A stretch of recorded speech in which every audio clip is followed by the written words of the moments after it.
Saatnya Anda ikuti dialog interaktif Jaksa Menyapa. Ruang khusus untuk memperoleh pencerahan, solusi tentang keluhan, permasalahan hukum yang Anda hadapi. Jaksa Menyapa juga memberikan informasi secara tepat dan akurat dalam menyikapi berbagai isu penegakan hukum baik di tingkat lokal maupun nasional. Inilah Jaksa Menyapa. Inilah Jaksa Menyapa.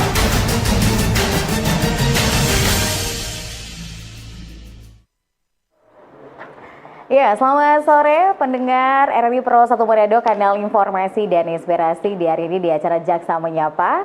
Tentunya hari ini spesial dari Kejaksaan Negeri Minahasa, hari ini edisi Senin 6 Oktober 2025. Dan tentunya untuk Anda di kesempatan hari ini kita akan mengangkat topik di Jaksa Menyapa terkait tentang penegakan hukum terhadap tindak pidana kekerasan dalam rumah tangga. Dan tentunya nanti juga Anda bisa bergabung bersama kami baik melalui SMS juga WhatsApp, di line telepon juga boleh, nanti bisa bergabung di 082195835080. Sekali lagi di 082195835080 ya. Dan tentunya juga saran kami di hari ini Anda bisa tonton langsung di YouTube RRI ya, di RRI Manado, dan juga Anda bisa dengarkan melalui streaming di RRI Digital yang bisa didengar di seluruh Indonesia. Dan baik pendengar, di hari ini Jaksa Menyapa ya tentunya sudah hadir dari Kejaksaan Negeri Minahasa seperti saya informasikan tadi. Dan kali ini saya akan perkenalkan satu persatu gitu ya. Yang pastinya di sini ada Ibu cantik ya. Kita perkenalkan dulu. Ada Ibu Tiurma Elfrida Sihite SH ya. Panggilannya Ibu Tiur atau bagaimana saya panggilnya? Tiurma. Elfrida. Panggilannya Elfrida. Panggilnya Elfrida ya. Oke, ya pasti Ibu Elfrida ini selaku jaksa fungsional ya. Oke, dan juga ini sudah tidak asing sih sebenarnya. Sudah kedua kalinya Pak Hiro Eternity Belasut SH selaku Kasubsi 1 Intelijen Kejari Minahasa. Selamat sore Pak Hiro. Selamat sore Ibu. Apa kabarnya hari ini? Luar biasa Ibu. Iya, kalau Ibu Elfrida bagaimana walaupun cuaca hari ini tetap semangat ya? Tetap semangat. Tetap semangat. Apalagi di hari ini untuk Anda mendengar kita akan membahas topik gitu ya terkait penegakan hukum terhadap tindak pidana kekerasan dalam rumah tangga.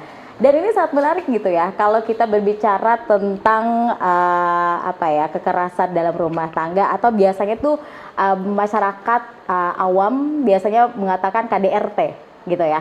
Nah, yang pastinya kalau boleh tahu gitu ya, KDRT ini bisa dikatakan sebagai kekerasan fisik gitu ya. Nah, dari sudut hukum sebenarnya apa sih bentuk-bentuknya kekerasan dalam rumah tangga yang dapat diproses secara pidana gitu ya? Bisa dijelaskan siapa dulu nih, Pak Hiro? Baik, sebelum kita masuk, mungkin saya akan memberi sedikit ini ya, intro dulu ya. Jadi kekerasan dalam rumah tangga ini sudah seringkali terjadi, Bu. Akan tetapi selama ini mungkin masyarakat berpikir bahwa yang diatur di dalam undang-undang KDRT itu mungkin hanya perbuatan fisik saja, Ibu. Iya. Sedangkan di dalam undang-undang KDRT itu sudah mencakup semua, mulai dari kekerasan fisik yang mengakibatkan gangguan psikis atau mental, seksual, bahkan sampai dengan penelantaran. Jadi dalam forum kita dalam kesempatan pada hari ini mungkin sangat bersyukur juga ya kami bisa hadir di sini, bisa juga memberikan sosialisasi bagi masyarakat, terutama dalam masyarakat Kabupaten Minahasa ya tentunya Bu ya, agar supaya kami juga bisa memberitahukan kepada masyarakat bahwa undang-undang KDRT ini sudah dilengkapi dengan berbagai macam aturan-aturan lah untuk dalam hal ini, terutama tujuannya untuk melindungi korban dan juga untuk menghukum pelaku. Nantinya akan dibahas lebih detail oleh Ibu Elfrida. Semoga masyarakat di Sulawesi Utara, terutama Kabupaten Minahasa, bisa menyimak baik-baik, bisa juga bertanya nanti agar supaya bisa memahami hukum ini, aturan ini lebih dalam lagi. Mungkin seperti itu. Oke, baik. Ya, pasti silakan untuk Ibu Elfrida bisa menerangkan gitu ya kepada masyarakat sebenarnya KDRT yang seperti apa gitu ya, yang tentunya bisa dikatakan ini sebagai bentuk kekerasan yang bisa dihukum pelakunya. Kalau menurut Undang-Undang PKDRT, Iya. contoh-contoh kekerasan terhadap KDRT bisa dilihat di pasal 5 sampai pasal 9 Undang-Undang KDRT seperti kekerasan fisik. Kekerasan fisik sebagaimana dimaksud dalam pasal 5 huruf A Undang-Undang KDRT adalah perbuatan yang mengakibatkan rasa sakit, jatuh sakit ataupun luka berat. Kemudian diatur lagi kekerasan psikis.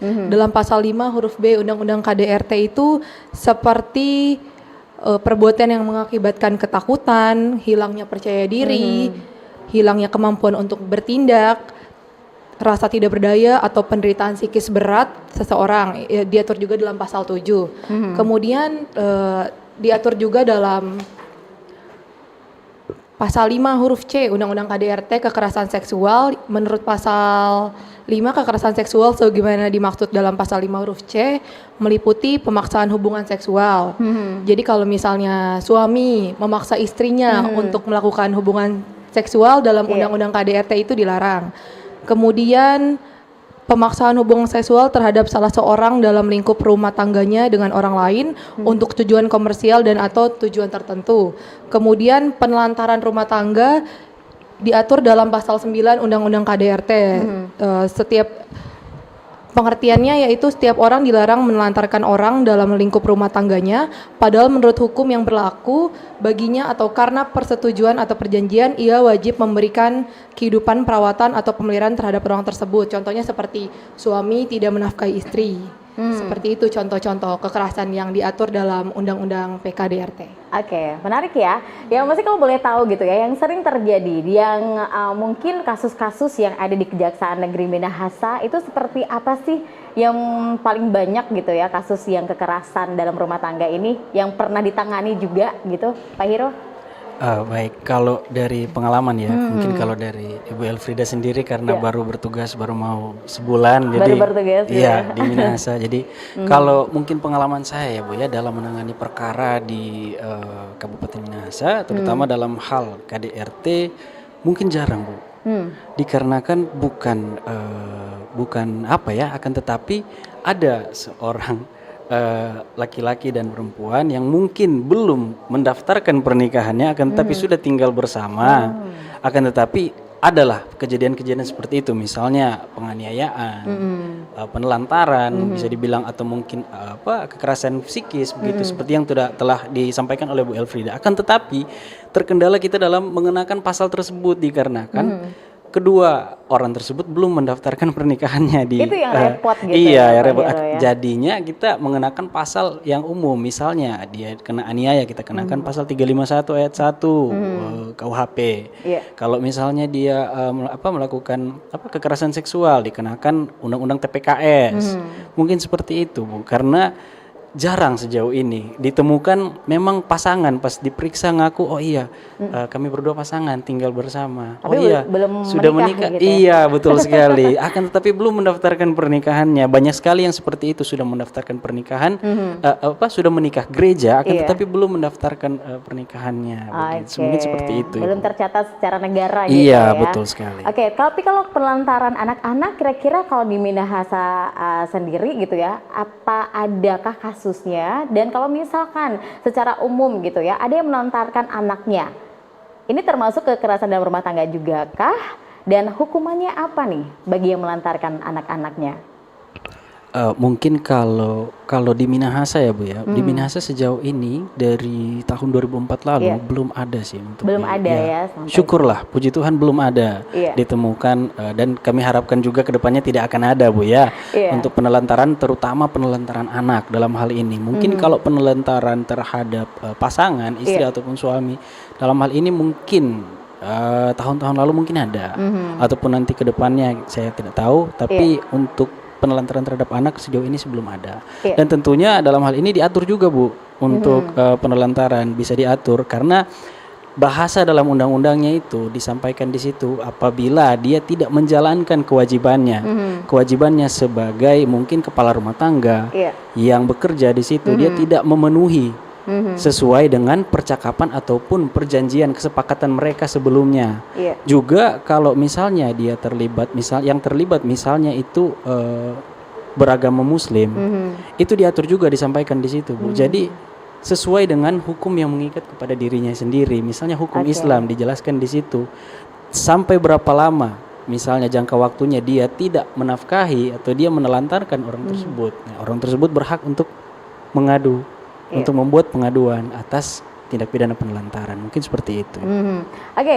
Bisa digambarkan secara jelas gitu ya, langkah-langkah konkret yang biasanya dilakukan oleh kejaksaan biasanya dalam menangani kasus KDRT gitu ya, khususnya di Minahasa itu seperti apa sih secara konkretnya? Secara konkret mungkin kalau dalam hal penuntutan Bu ya, mungkin kalau dalam hal penuntutan sampai dengan beracara kurang lebih sama Bu, sama dengan perkara-perkara konvensional lain ya, tindak pidana umum pada umumnya.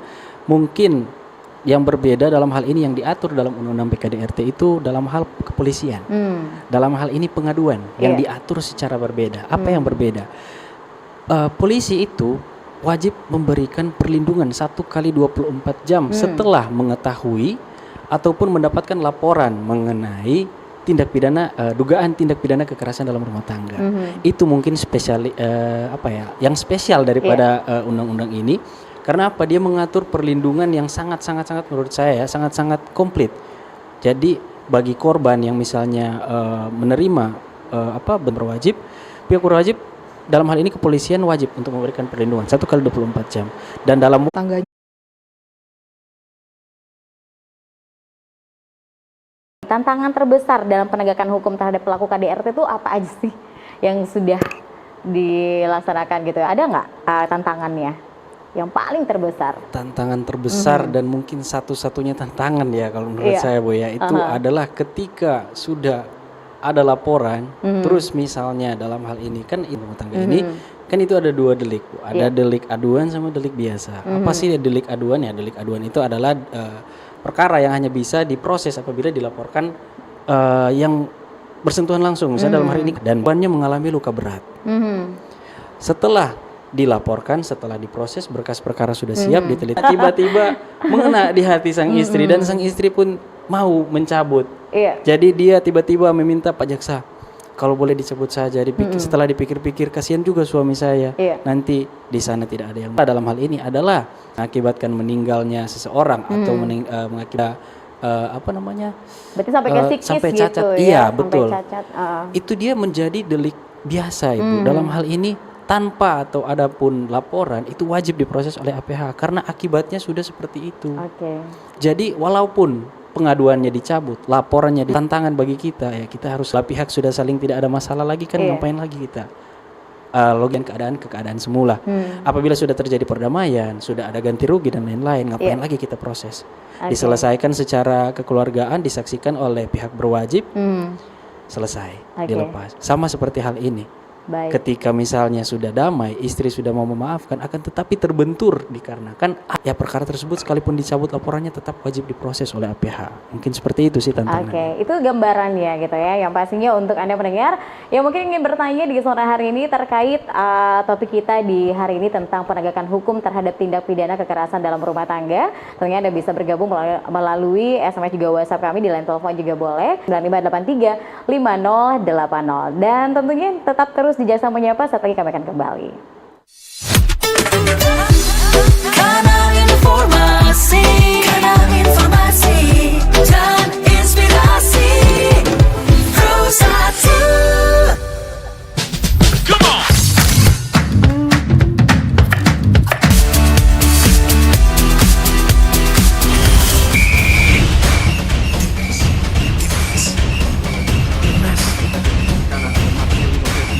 Bentar Mi. Dapat kanan dari Yordania. Ngapain sih Pi, gak gua aja? Lepaskan tengah. Masuk. Luar biasa selesai dari Witan Sulaiman. Mami, Papi, aku baru aja diinterview di Pro2 FM. Jadi F&B sekarang tuh macam-macam. Kalau sekarang kan kopi udah banyak. Ini dari mana? Aku di Pro2.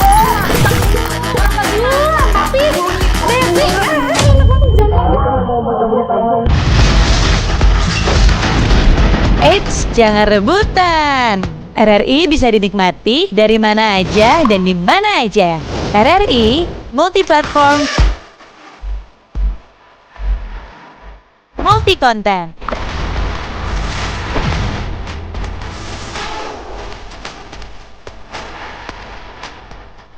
RRI punya kita.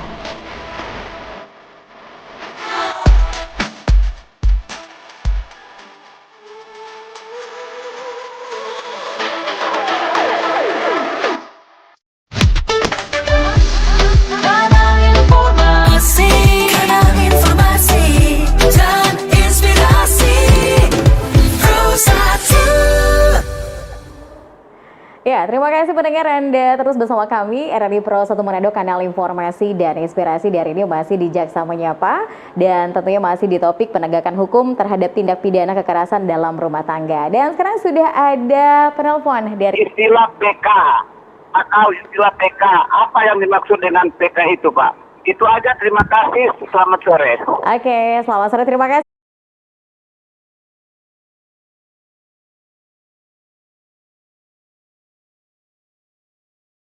Contohnya ini PKDRT, Iya. Undang-Undang PKDRT, kita kena yang tadi Iya.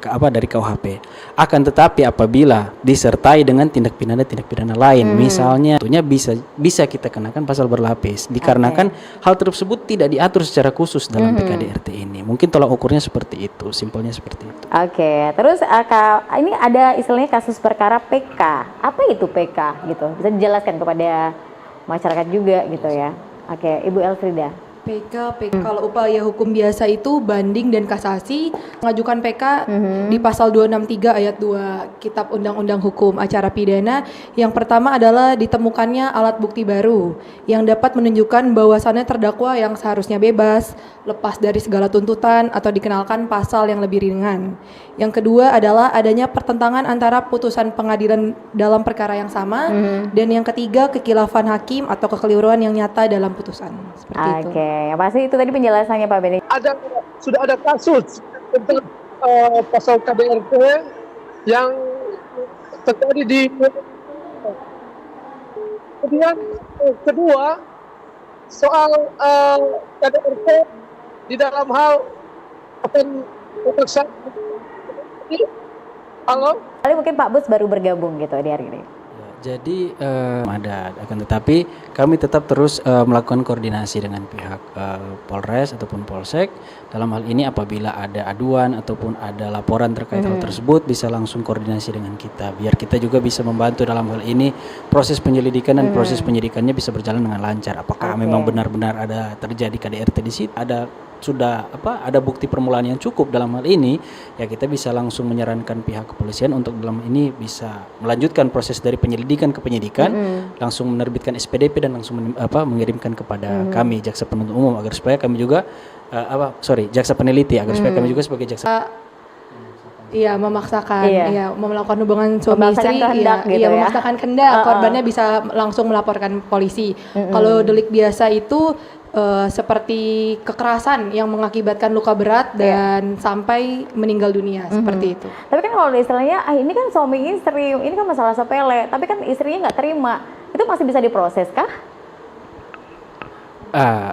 Dalam hal ini apabila ya memang tadi ya seperti sudah disampaikan memang suami istri ya sudah aturan mereka berdua lah mau seperti apa, akan tetapi dikarenakan sudah tertulis dalam hal ini di undang-undang, apabila ada pemaksaan untuk berbuat sesuatu di luar kehendak, apalagi dalam hal ini perbuatan yang bersifat seksual itu bisa dipidana dalam menurut undang-undang ini. Karena kalau menurut saya juga seharusnya hal seperti itu ya bisalah dibicarakan antara suami istri, ya bisalah diatur seperti Misalkan tetangga atau mungkin kita sahabat gitu ya, sahabat kita ini dipukul, disiksa, pokoknya KDRT lah gitu ya oleh suaminya. Tapi istrinya tidak mau melapor. Nah, apakah kita sebagai teman, apakah bisa melaporkan itu? Baik, seperti tadi yang sudah saya jelaskan. Jadi dalam undang-undang PKDRT ini itu ada dua delik. Delik aduan dan juga delik biasa.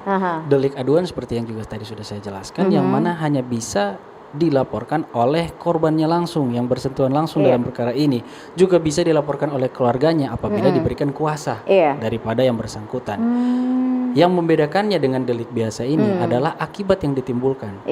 Karena yang menjadi tolak ukur utama dalam PKDRT itu adalah akibatnya. Apa sih akibatnya? Jadi misalnya perbuatan daripada suami terhadap istrinya itu mengakibatkan istrinya ini mengalami luka berat sesuai dengan pasal 90 KUHP yang terdaftar di situ, misalnya cacat, mengharapkan ada luka yang tidak diharapkan untuk sembuh dan lain-lain, mengakibatkan bahaya maut.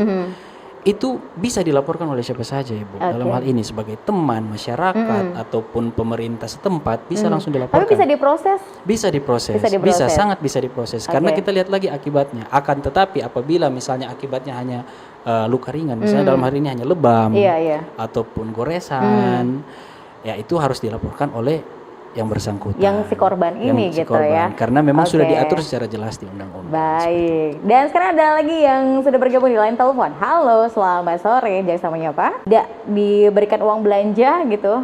Gimana ini? Termasuk KDRT atau bagaimana? Bisa dijelaskan. Oke, Elfrida. Dalam Undang-Undang PKDRT pasal 9 ayat 1 termasuk dalam kekerasan dalam rumah tangga yang menyebutkan penelantaran sebagaimana dimaksud pada ayat 1 juga berlaku bagi setiap orang yang mengakibatkan ketergantungan ekonomi dengan cara membatasi atau melarang untuk bekerja yang layak di dalam atau di luar rumah sehingga korban dibawa kendali orang tersebut. Kemudian setiap orang dilarang menelantarkan. Artinya masih tidak memberikan nafkah juga bisa dilaporkan ternyata. Ingin melapor tapi ada tekanan dari keluarga. Terus ada inilah gitu ya, tekanan lah gitu yang membuat dia jadi kebingungan.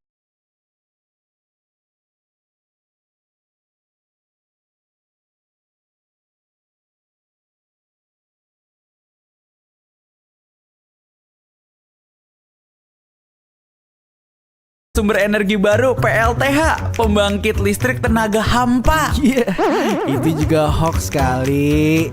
Lu bacanya apaan sih? Aduh, pantesan portal abal-abal lu baca.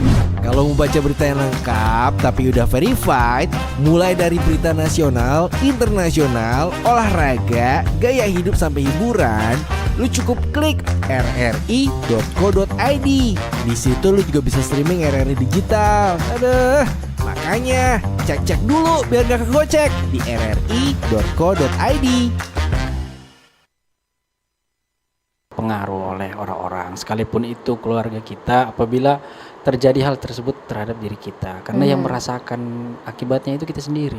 Kalau memang merasa sudah tidak mampu, tidak bisa dibicarakan secara kekeluargaan lagi dengan pasangan, langsung saja dilaporkan agar supaya ya mana tahu dalam tahap di kepolisian setelah dipanggil dia tiba-tiba takut masuk penjara atau sebagainya, jadi belum dilanjutkan ke persidangan, mungkin sudah rujuk di situ ya bisa pulang, bisa jadi lebih enak kan, sudah damai di kepolisian seperti itu. Dilaporkan saja. Jangan takut tabunya, tapi paling tidak itu ada keadilan juga untuk kita gitu ya. Dan efek jerah bagi pelaku tentunya. Oke, baik. Tetap semangat Bu Desi ya. Dan sekarang ada lagi yang sudah bergabung di WhatsApp. Selamat sore, jangan sama menyapa Pak Buts di Matungkas. Pertanyaan, bagaimana pemrosesan perkara pemaksaan hubungan seksual dengan berhubungan seksual tidak sewajar-wajar? Oke, mungkin siapa nih yang jawab? Ibu Elfrida atau Pak Hiro? Mungkin bahasanya kurang ini ya, tapi saya bisa memahami. Jadi bagaimana proses perkara pemaksaan hubungan seksual dengan berhubungan seksual tidak kelewatan ya, belum saya jelaskan. Dalam undang-undang PKDRT itu juga menganut sistem satu saksi itu apabila disertai dengan satu alat bukti lain yang berkaitan sudah cukup untuk dilaporkan, karena kan dalam hal ini perkara-perkara mungkin pasal 55 undang-undang PKDRT, benar ya? Pasal 55 undang-undang PKDRT itu sudah dijelaskan. Jadi satu saksi saja sudah cukup untuk apabila disertai dengan satu alat bukti yang lain yang berkaitan dan juga keyakinan hakim. Jadi untuk mengetahui apakah ada kejadian dalam misalnya pemaksaan hubungan seksual, apabila keterangan korban ini menyatakan bahwa ada pemaksaan, misalnya dia sampaikan, saya dipaksa untuk melakukan hubungan seksual akan tapi dengan cara yang tidak wajar. Bagaimana cara lain untuk membuktikan hal tersebut disertai dengan alat bukti yang lain? Contohnya visum et repertum, alat bukti surat. Kita cek dari alat bukti surat tersebut, misalnya dalam melakukan hubungan seksual itu seorang laki-laki misalnya dia suka memukul. Jadi ketika melakukan hubungan suami istri dia suka memukul dan lainnya. Kita cek dalam visum et repertum ini, apabila ditemukan selain dari alat kelamin, apabila ditemukan ada luka-luka sesuai dengan apa yang dia sampaikan, berkaitan misalnya ketika berhubungan dia suka memukul, misalnya dia suka mencabuk atau dia suka memukul saya dengan rotan dan lain-lain ketika berhubungan, bisa dicek di sebelah mana dipukul pada saat tersebut, misalnya di belakang, di tangan, di kaki, dicek apabila sama dan sesuai dengan alat bukti surat dalam hal ini visum, bisa diketahui dari hal tersebut. Jadi selain dapat lebih mudah untuk membuktikan perkara ini, mempermudah APH dalam memproses perkara ini, juga bisa lebih jelas mengetahui hal tersebut apabila dikaitkan dengan alat bukti yang bersangkutan. Seperti itu Pak Bud. Semoga Pak Bud bisa memahami gitu ya dan bisa paham dengan jawabannya. Dan yang pastinya sekarang, apakah ada perlindungan dari kejaksaan jika korban ingin melapor dari Gio di Rombokan? Oke, mungkin Ibu Elfrida. Apakah ada perlindungan dari kejaksaan jika korban ingin melapor jika perkaranya sudah naik dan sudah sampai di kejaksaan? Pastinya ada perlindungan dari kejaksaan. Dijamin ya? Dijamin. Oke, yang pastinya terima kasih hari ini yang sudah bergabung gitu ya, yang sudah menyampaikan pertanyaannya di 082195835080. Ada lagi? Yang pasti kita masih menunggu kebersamaan Anda. Nah, kalau boleh tahu gitu ya, sebenarnya bagaimana sih peran masyarakat dalam membantu penegakan hukum, apalagi dalam kasus KDRT ini? Peran dari masyarakat sendiri itu seperti apa sih? Penting nggak? Kalau menurut saya sangat penting ya, Bu, ya. Dalam hal ini terutama juga setelah saya lihat banyak penanya, banyak masyarakat yang bertanya dari WhatsApp ataupun dari telepon tadi, apabila bagaimana kalau misalnya ada korban yang sudah sering mendapatkan KDRT akan tetapi malu, takut ataupun ada tekanan dari dalam hal ini. Nah, itu disitulah letak perannya masyarakat. Masyarakat bisa masuk ke tahap tersebut apabila korban tersebut teman dekat ataupun hanya kenalan, langsung saja masuk, diyakinkan dalam hal ini tuh, misalnya diajak untuk berdoa bersama, diyakinkan dalam ini lakukan pendekatan-pendekatan agar supaya dia bisa melaporkan hal tersebut, karena perlindungan yang bisa, satu-satunya perlindungan yang bisa dia dapatkan itu adalah perlindungan hukum dalam hal ini, dan perlindungan hukum yang bisa dia dapatkan itu perlindungan hukum yang akan dia dapatkan hanya bisa didapatkan apabila dia melapor, karena apabila dia tidak melapor tidak akan diketahui oleh pihak-pihak misalnya yayasan ataupun lembaga, dalam hal ini perlindungan saksi dan korban, begitu tidak bisa diketahui. Jadi salah satu peran penting ya menurut saya, sangat penting, sangat krusial itu dari masyarakat terutama. Selain dari keluarga, apabila tidak ditemukan dari keluarga ya dari masyarakat. Baik. Apakah ada penanganan perbedaan gitu ya, penanganan KDRT dengan tindak pidana lainnya? Ada perbedaan nggak untuk menangani kasusnya? Mungkin Ibu Elfrida atau ingin menambahkan? Penanganan KDRT. Iya. Kalau untuk kasus-kasus pidana umum lainnya, contohnya di alat bukti. Kalau di pidana-pidana lainnya minimal 2 alat bukti. Kalau di KDRT seperti yang tadi Bapak Hiro jelaskan di pasal 5, sebagai salah satu alat bukti yang sah, keterangan seorang saksi korban saja sudah cukup. Jadi kalau di KDRT cukup korban yang melaporkan itu sudah cukup membuktikan bahwasannya telah terjadi KDRT. Bisa diproses hukum. Bisa gitu diproses ya? oleh hukum. Oke, baik. Dan yang pastinya sekarang ini ada lagi, apakah mediasi diperbolehkan dalam kasus KDRT? Jika iya, dalam kondisi seperti apa? Dari Olan di Tondano. Oke, mungkin Pak Hiro bisa menjelaskan apakah mediasi diperbolehkan dalam kasus KDRT?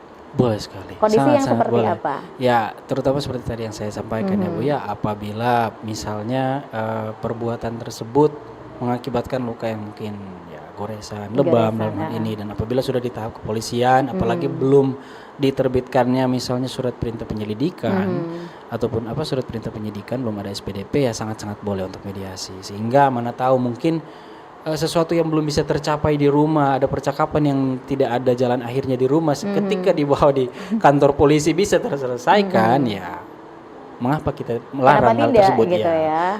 Akan tetapi apabila perbuatan tersebut KDRT yang dimaksud mengakibatkan luka-luka berat dalam hal ini seperti tadi kematian dan lain-lain, ya itu merupakan suatu kewajiban bagi para APH untuk melanjutkan proses.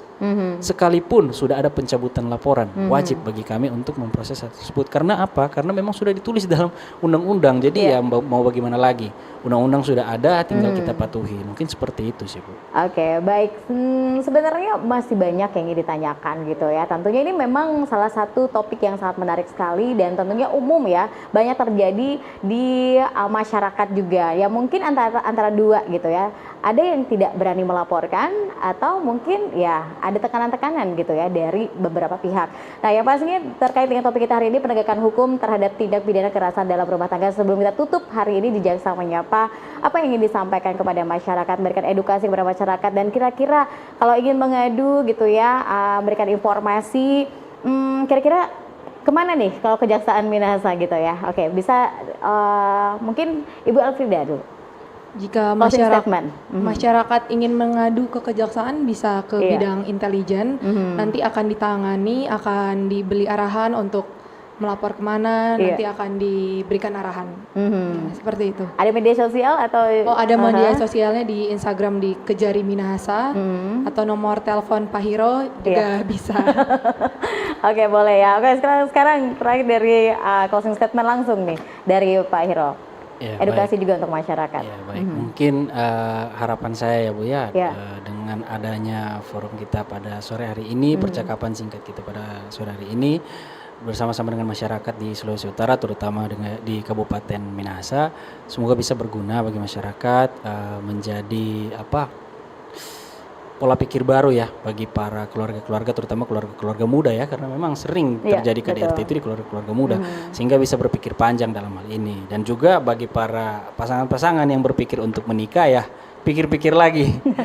Ada banyak konsekuensinya, jadi dipikirkan lagi, direncanakan lagi, dimatangkan lagi agar supaya sudah menutup kemungkinan selamanya untuk terjadi KDRT nanti begitu. Dan juga saran saya bagi para keluarga-keluarga di luar sana yang mungkin sedang menghadapi masalah, ya lebih mendekatkan diri kepada Tuhan begitu. Sering beribadah dalam hal ini dan juga komunikasi yang sangat penting, yang sangat krusial bersama dengan pasangan agar supaya ya mengurangi resiko terjadinya KDRT, karena nantinya akan berhadapan langsung dengan Ibu Elfrida nanti kalau sampai terjadi KDRT ya. Oke, baik. Nah, mungkin seperti itu, dan seperti yang sebelum-sebelumnya juga di dalam program ini selalu saya sampaikan, kenali hukumnya, jauhi hukuman. Mungkin seperti itu. Oke, baik. Ya pasti terima kasih ya Pak Hiro dan juga Ibu kasih. Elfrida sudah hadir di hari ini Jaksa Menyapa, dan juga terima kasih untuk Anda pendengar yang juga selalu menyaksikan acara kami Jaksa Menyapa di hari ini, yang sudah bergabung juga melalui SMS juga WhatsApp, di line telepon juga terima kasih, dan semoga informasi yang disampaikan tadi tentunya bermanfaat